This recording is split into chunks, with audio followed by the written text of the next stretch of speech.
Let us begin.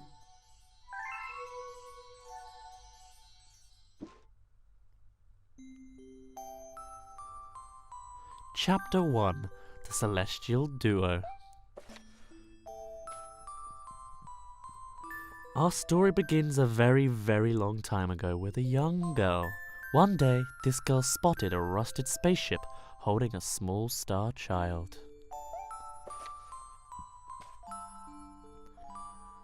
"What's your name? Are you lost?" the girl asked the star child. "I'm Luma, and I'm waiting for Mama. She's coming for me on a comet," said the star child, who had been waiting day and night.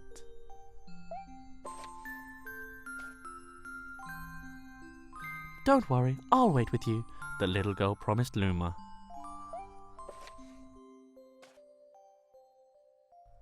At nightfall, the little girl borrowed her father's telescope and peered into the sky. She looked and looked, but she saw nothing. Hours turned into days, and then years, but still the sky revealed nothing. Finally, the little girl sighed and said to Luma, "If we stay here looking much longer, I'll be an old lady soon." But then she had an idea. "Why don't we go out there and find your mother ourselves?" The girl and Luma fixed up the rusty spaceship, and then the two set sail into the starry sky, and this is how the search for the celestial mother began.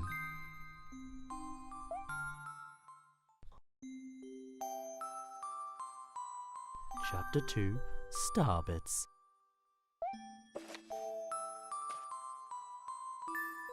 Days passed with no sight of the comet, or even a single planet. Instead, asteroids extended for as far as the eye could see. "If I had known it was going to take this long, I would have packed more jam," said the little girl above the rumble of her belly. Before they left, she had packed all the essentials: telescope, butterfly net, stuffed bunny, bread, milk, jam, and apricot-flavored tea. But I forgot to bring water. At this, Luma burst into gales of laughter, and the girl began to pout. "As long as I have starbits, I'll be fine," said Luma. "Want some?" The little girl couldn't stay mad after hearing this. Luma continued to laugh, and the girl couldn't help but join in. "All right, maybe just a nibble."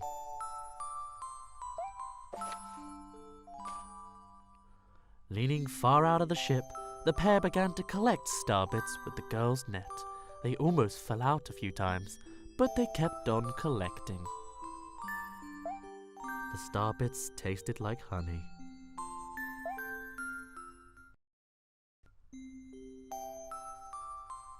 Chapter 3. The Comet.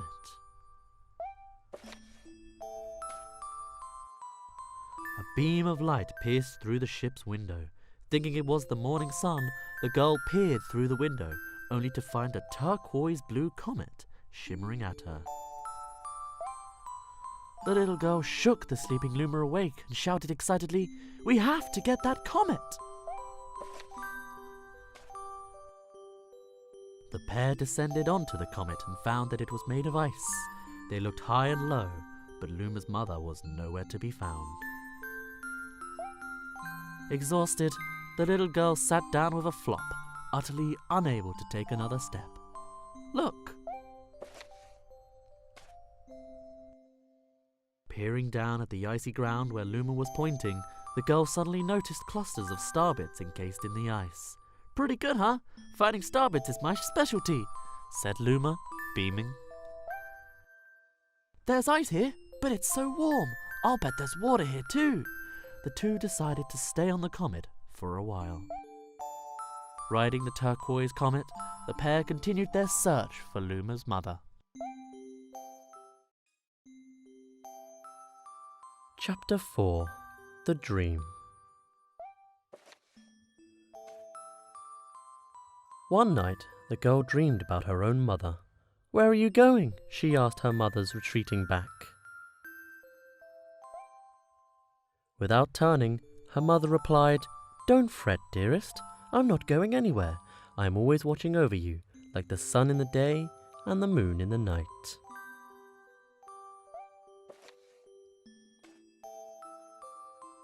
A wave of sadness washed over the girl.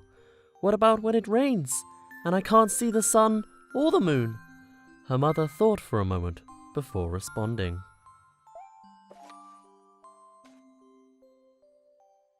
"I will turn into a star in the clouds and wait for your tears to dry." When she awoke, the girl's face was damp with tears. "You have starbits in your eyes," said Luma to the girl. Wiping her face, the girl replied, "These are tears, not starbits. I'm crying because I'll never see my mother ever again." At this, Luma began to cry too. "Mama, oh, Mama, wah."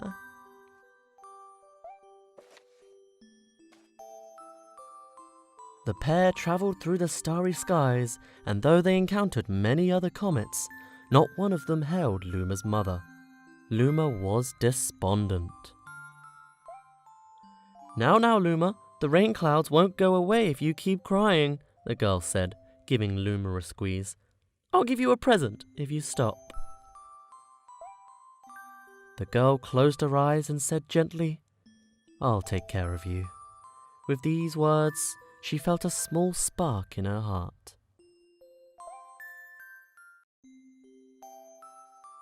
Chapter 5. Home. "The kitchen will go here, and the library will go over there," the girl said busily to herself. "We'll put the gate here." Ever since the girl took Luma under her care, she'd been bustling about at a feverish pace. "It's a lot of work, but it's worth it to make a happy home." It turned out that starbits weren't the only things buried in the ice. There were tools and furniture unlike any they had ever seen, and the girl used them to build a home. Looking at the completed house, Luma remarked, "Don't you think it's awfully big for just the two of us?" With a library, bedroom, kitchen, fountain, and gate, it was certainly spacious, but still, something seemed to be missing. "If only my father, brother, and mother were here," the girl said wistfully. Indeed, the house was too large for its two small residents.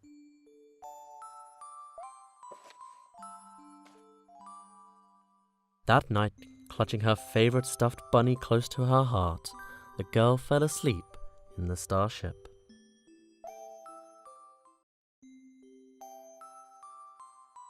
Chapter 6. Friends.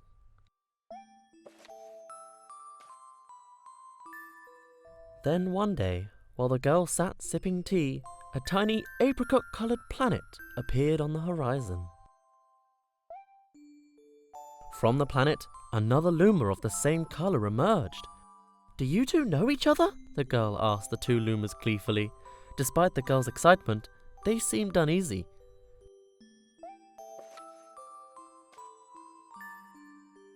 The two Lumas neither drew closer nor backed away from each other.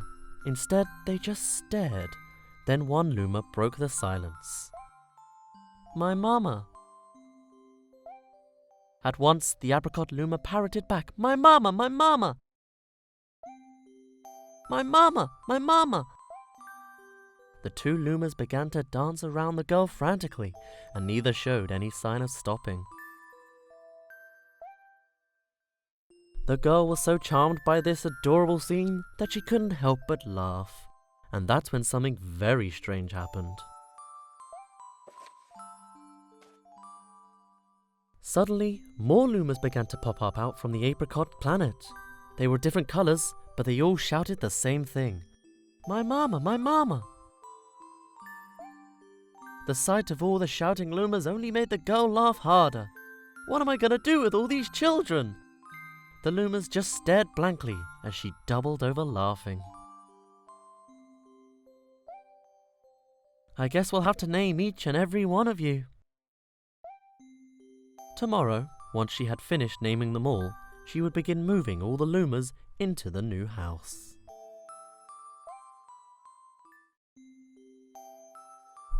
Chapter 7. The Telescope. After seeing their 100th comet, a sudden thought popped into the girl's head. I wonder if my home planet is still as blue as it was. That's when she remembered her father's telescope.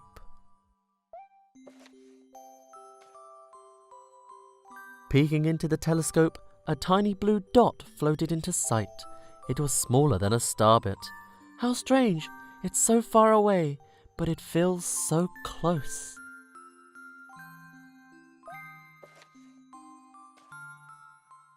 She twisted the knob of the telescope, and the blue dot grew until she could make out a grassy hill dotted with flowers. It seemed very familiar to her. Zooming even closer, a terrace on the hill came into view. I used to go stargazing there when I lived on my home planet. She remembered rubbing the sleep out of her eyes as she followed her father up that hill to look at the stars.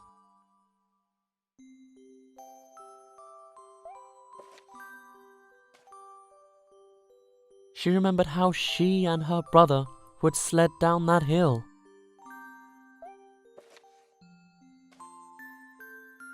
She remembered having picnics with her mother on that hill on bright and windy days. And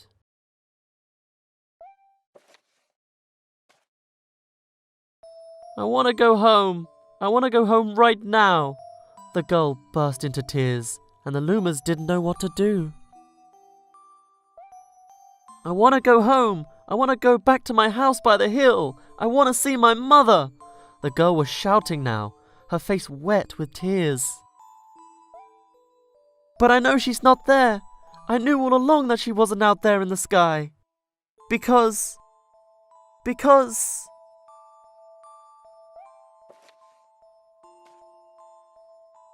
she's sleeping under the tree on the hill.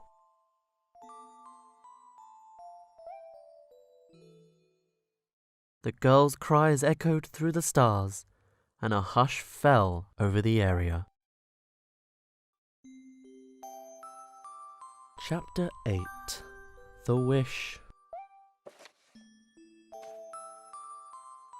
Though usually quite cheery, one day the girl became sad again. Luma drew close and tried to comfort her. Mama, you still have me. And don't be sad about your mama, because she's a part of you. That means she's always close by. It's like me. I love starbits because they remind me of my mama. No, the girl said, unable to stop the tears. A lonely look flickered across Luma's face, but it was soon replaced by a wide grin. I have an idea. I will transform into a comet, a soaring comet that can carry you all on this journey.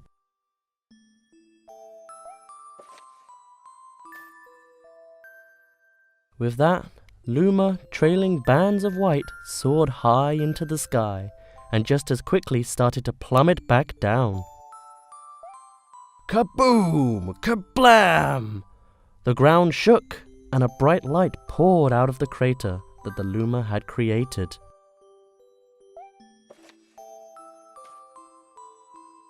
The bands of light twisted together to form a comet tail. And then Luma emerged, reborn as a comet. The girl could scarcely believe her eyes. But how? She kept asking. Our destiny as Lumas is to transform into different things, said a red Luma, who had suddenly appeared. Stars, comets, planets, we can become all of these things. When I grow up, I want to become a star that makes someone special smile, said a green Luma. A blue luma chimed in, "That luma turned into a real cutie of a comet, didn't he?" All of the lumas together said, "No more crying, Mama." "Thank you," said the girl in a whisper, and she pulled the lumas close and hugged them. From that day on, starbits no longer fell from the girl's eyes.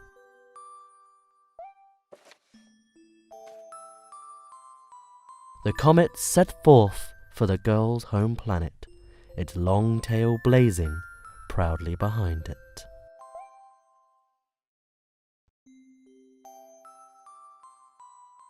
Final chapter. Family. With its many lumas and telescopes, the comet was quite a sight to behold. The girl and the lumas were proud to call it home. At a welcoming party for a new luma, the girl gathered everyone in the kitchen and said in a louder voice than usual, "All right, everyone, let's make a cake sprinkled with starbits. Then it will be a star cake." The lumas excitedly began to gather the ingredients.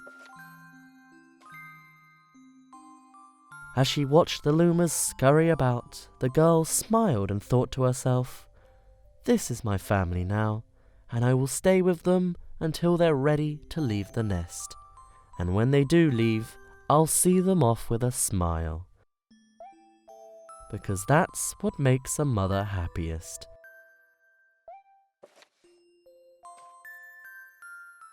That night, when the girl lay down to sleep, a soft light enveloped her and reminded her of the blue planet she once called home.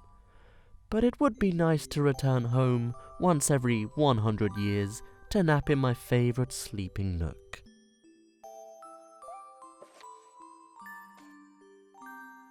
The comet carrying the lumas and the girl continues on its journey to this very day. With more family members in tow than can be counted, it's said that the comet visits the girl's home planet once every 100 years, its proud white tail glittering in the sky.